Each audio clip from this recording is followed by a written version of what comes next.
Whenever I need some dark oak wood, I head to my nearby forest, and over the course of this world, I have left a pretty horrendous eyesore here. So this area is in dire need of a makeover. Now, I'm a big fan of the flowers, foliage, and general shrubbery in this game, and since this place was once crowded with trees, I figured we should try and return the nature to it. But this time in the form of one of humans' best creations, a botanical garden. The terrain here isn't exactly the flattest thing in the world, so unfortunately I am going to have to destroy just a little bit more of the natural land to get this nicely leveled out. Inside of the botanical garden, which is essentially just going to be a greenhouse, we are going to hold every single plant in the game. And there's a lot of them, so this build does actually have to be pretty big. I've put together a list of 111 different items which are our plants. Some are a bigger stretch than others, but they're all listed as that on the wiki page. And I've also split them into 9 different themed groups to go in the 9 rooms inside of the greenhouse.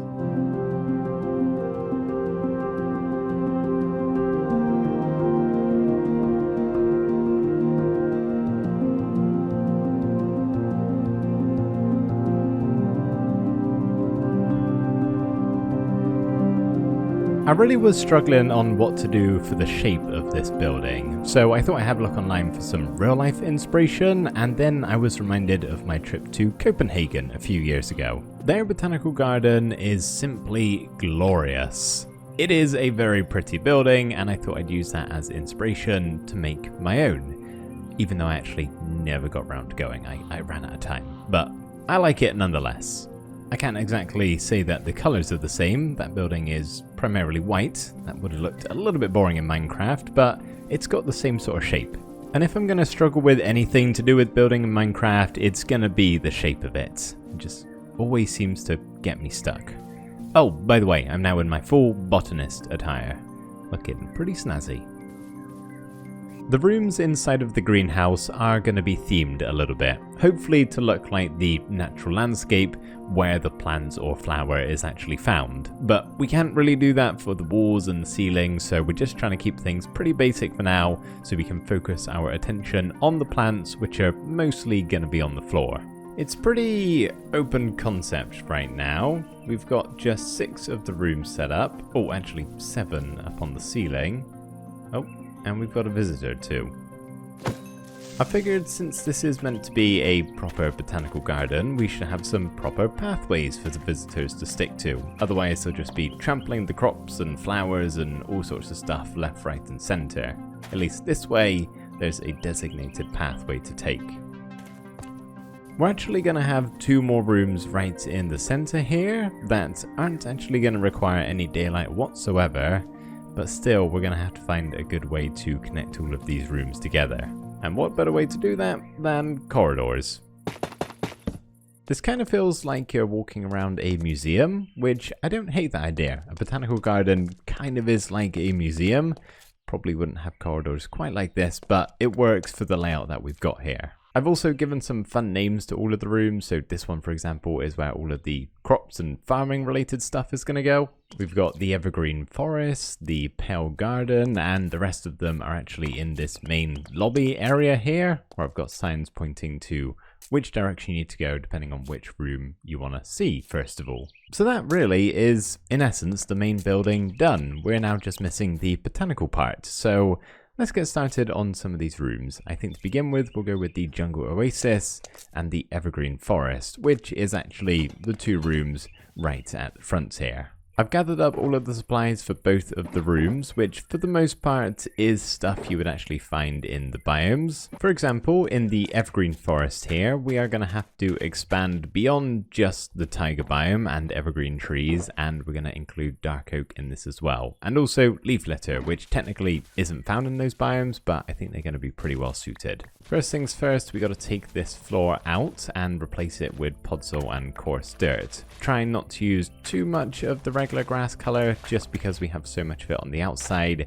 I kind of want to distinguish between the rooms and the exterior of the building. We'll maybe try and just do patches of coarse dirt and then make the rest into podzol, because that's kind of how it is in the Mega Taiga biome. Possibly just need to make this one a little bit bigger, but I'd say that is pretty good. Looks like the biome. The trees are a bit of a problem. We're not exactly going to be able to do full-size dark oak or spruce trees, so I think we're just going to have to do a very, very simplified version. So I don't know what that's meant to look like, especially for the dark oak. The spruce is easy. That right there is good enough. You can see it's meant to be a spruce tree. How do we feel about that for the dark oak tree?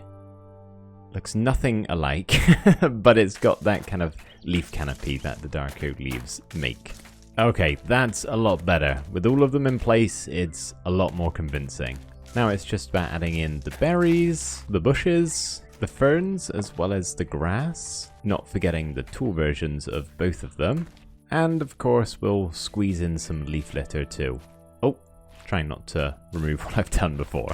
These frog lights are just temporary. Instead, we're gonna hang some lanterns down from the ceiling. Oh, that doesn't connect. That's okay. We'll do that instead.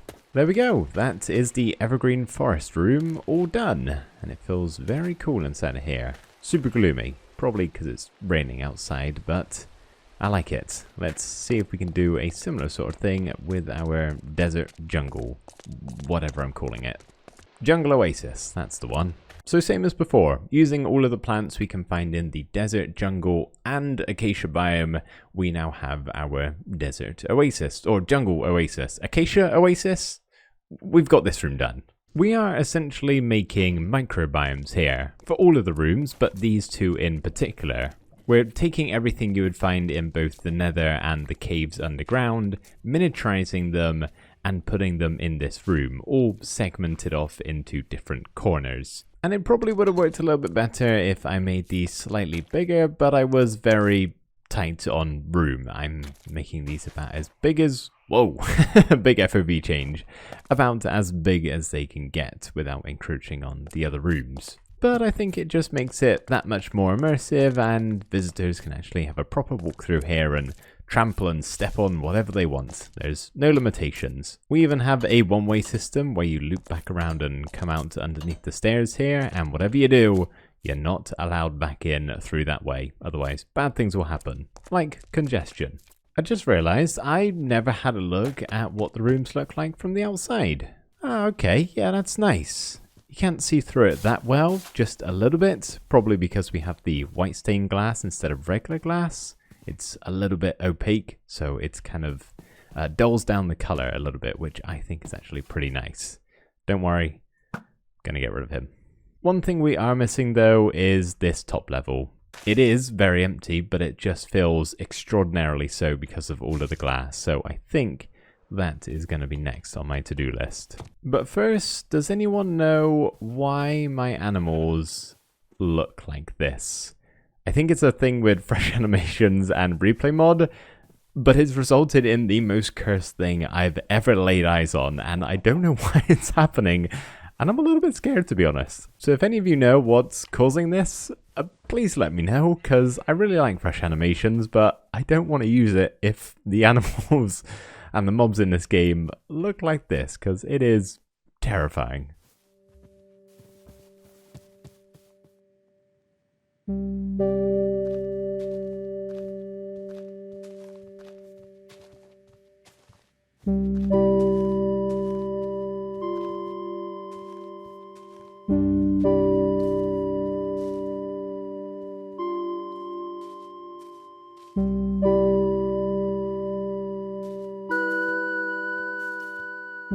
I really like it up here.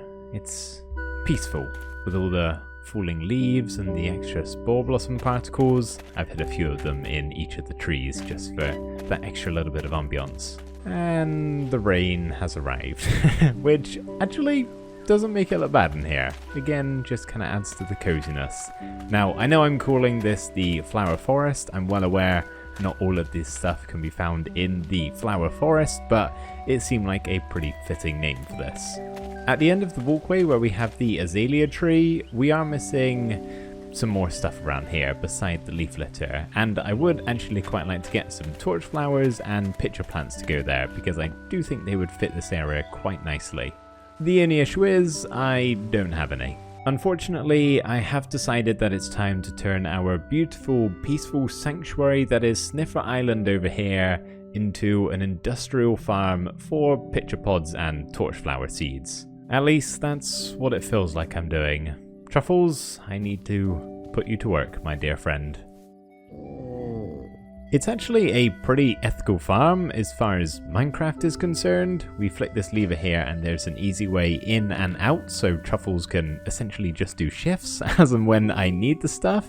And I've also, put some pictures up of his bull, his fish friends, the sun, a minimalist portrait of his two turtle friends, Sniff and Scratch, or Scratch and Sniff, I should say. So I really don't think he's gonna mind it that much. Truffles, please don't walk away. I feel bad enough as it is already, but I am going to have to drag you over here and just put you on the farm for a little bit. If you can just dig up some seeds for me as quick as possible, that would be great, and I can get you out of here roaming on your island again.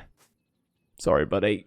I really am. Whilst Truffles is working away here, I figured it's about time we get him a friend. Not only so he's got some company on this island, but also they can take it in turns in the farm and I won't feel so bad. So I brought my brush and we're going to go see if I can find another sniffer egg.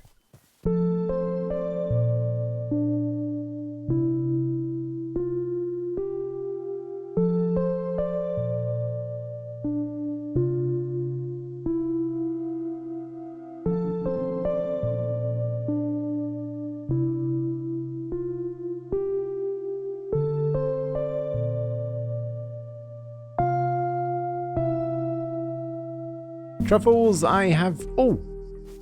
Did you just dig something up? You did! The little bell sang and we got a pitcher pod. Thank you very much, my buddy. Well, good news, I have found you a friend.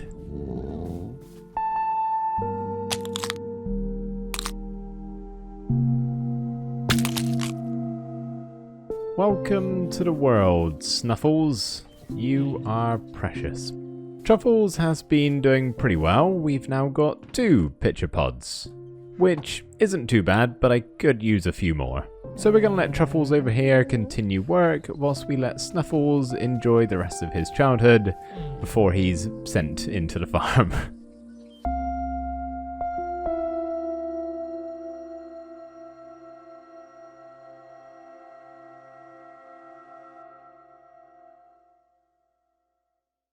I know, I said I was getting 2 so they could take it in turns, but it's twice as fast when they're both down here. I'm sorry. They're free now. I've already sat here for nearly an hour, and honestly, that's plenty of time. So, Truffles and Snuffles, you are free to go. Try not to fall back in the hole, because otherwise, you're going to get stuck. Actually, you know what? Let's leave that open just in case they do, and they've got a way to get back out.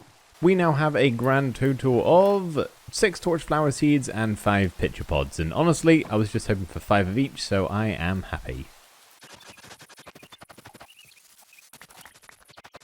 It is a lot of work to get my hands on these flowers, but I'd say it's worth it. They're a nice little touch to the end of the greenhouse over here. And over here on the other side too. It is looking a lot better from the front here now. We can actually see stuff behind most of the glass. Something that is in dire need of changing though is this top level with the grass. For a start, we need some bushes and whatnot up here, but also I think we need to change it so it's not grass and matches the floor down there. We need something different. I really like the idea of using the path blocks. I think that's a nice color and something that's way different to what we have down there. Kind of just looks like normal grass, right? But obviously we can't plant stuff on this now. Of course, we could always just go for dirt. If we got rid of all of the grass, it would stay like this, but it's not exactly the most pleasing of textures. Then there's coarse dirt, rooted dirt, podsol, mycelium. Okay, maybe not mycelium, but there's plenty of options. I was actually planning to use moss. I know we have it on the inside of the greenhouse, but I thought it would be a nice contrast to the dark forest floor. That was until I decided to place some grass on top as a tester, and realised that itself was way too dark. So I very quickly got rid of all of the moss and instead actually went back to Podzol, and with this pathway going through the middle and all of the bushes and whatnot on the side, I actually think this is a pretty good decision. I thought the Podzol was maybe going to be a little bit too dark up here, but honestly, comparing it to the grass down there, I think it actually looks pretty good. It's subtle, but it is different. And now with that done, the greenhouse is looking even better. I'd say it's pretty much finished. If you ignore the back, it looks less finished over here. Should probably do these rooms.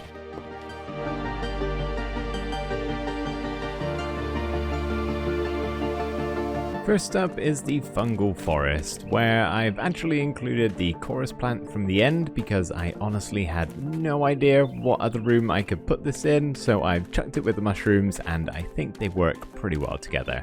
Next up we have the pale garden, which is pretty self-explanatory. Most of what we have in here is found in the pale garden, with the exception of some coral blocks. I can't even tell which ones they're meant to be. That's a sapling. The coral fans and these ones as well. I've chucked them in because, well, do they not just fit perfectly with the pale garden? I'd say so. I've also gone ahead and finished the 2 remaining rooms. So we have the harvest grounds over here, which is mostly just crops, as well as the birch tree and oak tree. Still waiting for some of my melons and pumpkins to grow though, and the rest of the seeds, but they'll get there. And the final room on the other side is the aquatic zone, and I think this might be my favorite room. Other than the one up the top, I just really like this. All of the water and the fact that the path kind of feels like a bridge almost going through it. Love the mangrove tree in the middle, all the particles from the firefly bush as well. It's very nice. It's, yeah, probably my favorite. Whilst I was looking for some ideas on what I could do with this video, I saw my buddy Mogswamp actually make pretty much the exact same video. He's done a really good job. I'll leave a link in the description. He even got an actual botanist on to review his greenhouse. Now, I don't have those kind of connections, so this guy is gonna have to do. No, come on. You want to come in out of the rain? Come have a look at this. Let me show you. So this is kind of like the main entrance room. Excuse me. Hello? Here. Focus, please. Thank you. Yeah, we'll get to the gardens in a second. The entrance is important, okay? Oh, well, that's just not... Sir, come. Sir, get off the furniture. Come. You know what? So we've got a new worker to go at the front desk here. I think he's going to do a great job. I'd say the only thing we're really missing now is to replant some of the dark oak forest, just to really enclose the greenhouse with trees. This does now beg the question of what do I do if I want to harvest some dark oak wood? I can't just come here and chop more trees, otherwise we'll end up with the same problem and I'll have to build another greenhouse just beside it. We don't want that. So what I have done is underneath this little bench, if I press this button, it leads to a ladder underground with a tree farm. This is absolutely nothing special, it's totally manual, but for how often I need dark oak wood, which honestly is quite a lot, but my lumber mill doesn't do dark oak wood, so I didn't really want to build a whole nother automatic tree farm. I like chopping trees, so this is where I can come to chop both pale oak and dark oak trees, hence the colour palette here. Then when I'm done chopping trees for the day, I can come back up here, press the button again, close it up nicely, and I can go about my business. We have made some really good progress today. This is what my dark oak forest looked like before, and here is the after. A definite improvement if you ask me. But that, everybody, is going to do it for today's episode. I really hope you enjoyed watching. Thank you ever so much for doing that, and I will see you in the next video. Bye for now.